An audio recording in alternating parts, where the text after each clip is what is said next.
Non jobs academy में खुशामदीद। आज हम बायोलॉजी 11th क्लास पीटीपी के नए कोर्स के चैप्टर 1 बायोडाइवर्सिटी की सीरीज में लेक्चर नंबर 4 को डिटेल में डिस्कस करेंगे। आज का टॉपिक बहुत खास है क्योंकि हम डोमेन यूकेरिया को मुकम्मल तौर पर पढ़ने वाले हैं।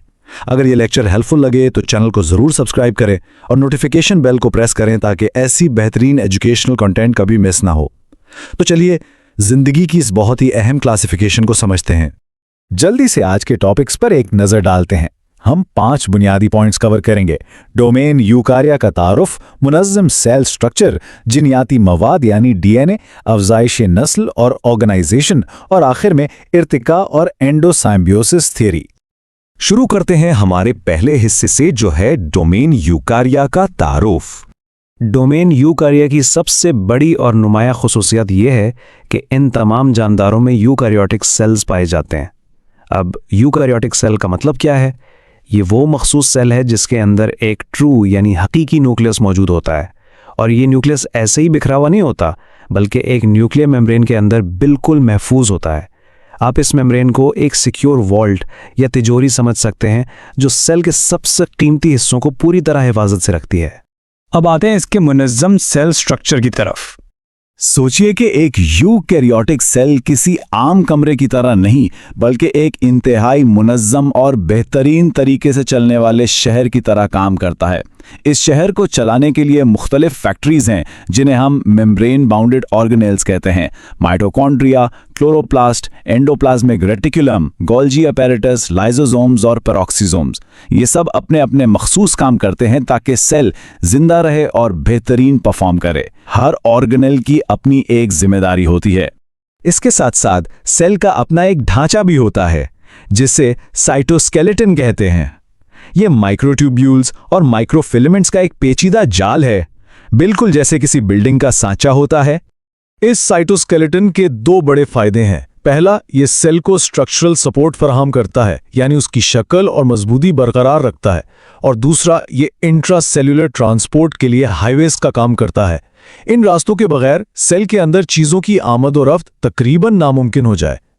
बढ़ते हैं तीसरे हिस्से की तरफ, जिनियाती मवाद और डीएनए।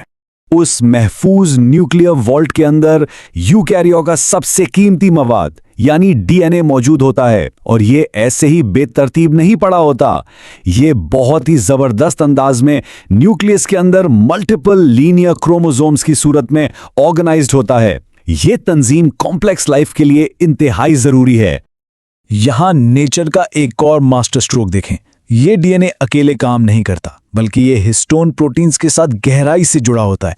हिस्टोन्स का किरदार बहुत अहम है क्योंकि ये जीन्स की रेगुलेशन को कंट्रोल करती हैं, यानी कौन सा जीन ऑन होगा और कौन सा ऑफ, इसका इन्हिसार इन्हीं प्रोटीन्स पर होता है। चौथा हिस्सा देखते हैं, अफ़ज़ाइश नस्ल और तंजीम। रिप्रोडक्शन की बात की जाए तो हमें 2 मुख्तलिफ तरीके मिलते हैं।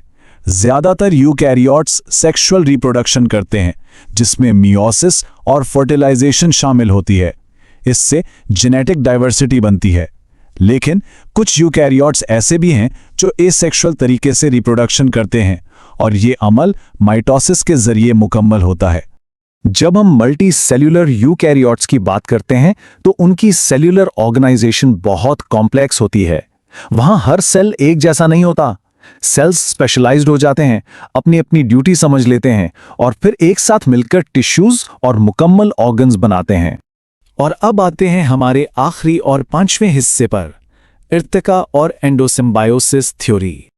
ये इतने मुनज़्ज़म और पेचीदा सेल्स आखिर वजूद में आए कैसे? इस मिस्ट्री को एंडोसिम्बियोसिस थ्योरी वाज़े करती है। ये साइंस की दुनिया में वो मकबूल तरीन थ्योरी है जो हमें यूकैरियोटिक सेल्स के आगाज और इर्तिका का पूरा सफ़र बताती है। ये इर्तिकाई सफ़र कुछ इस तरह था। पहले स्टेप में कदीम और बड़े होस्ट सेल्स मौजूद थे।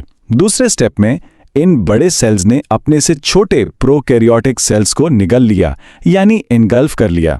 और तीसरा सबसे दिलचस्प स्टेप ये था कि वो निगले गए सेल्स हजम नहीं हुए बल्कि वक्त के गुजरने के साथ साथ उन्होंने परमानेंट ऑर्गेनेल्स की शक्ल इख्तियार कर ली, बिल्कुल वैसे ही जैसे आज हम माइटोकॉन्ड्रिया और क्लोरोप्लास्ट्स को देखते हैं। है ना हैरत अंगेज? तो दोस्तों खुलासा यह है कि आने वाले इम्तिहानात में कामयाबी के लिए डोमेन यूकारिया की इन तमाम खुसूसियात पर मजबूत गिरफ्त होना निहायत ज़रूरी है, चाहे वो सेल स्ट्रक्चर हो, डीएनए की तंजीम या फिर एंडोसिम्बायोसिस।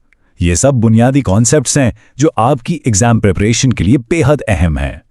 जाते जाते एक पॉइंट सोचने के लिए, अगर पेचीदा जिंदगी इन कदीम एंडोसिम्बियोटिक ताल्लुकात पर मुनहसर हैं, तो क्या इन माइक्रोस्कोपिक स्ट्रक्चर्स में अभी भी और बहुत से इर्तिकाई राज छुपे हो सकते हैं जो हमारी दरियाफ्त का इंतजार कर रहे हैं?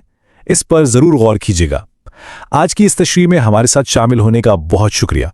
उम्मीद है ये मालूमात आपके लिए फायदेमंद साबित होगी।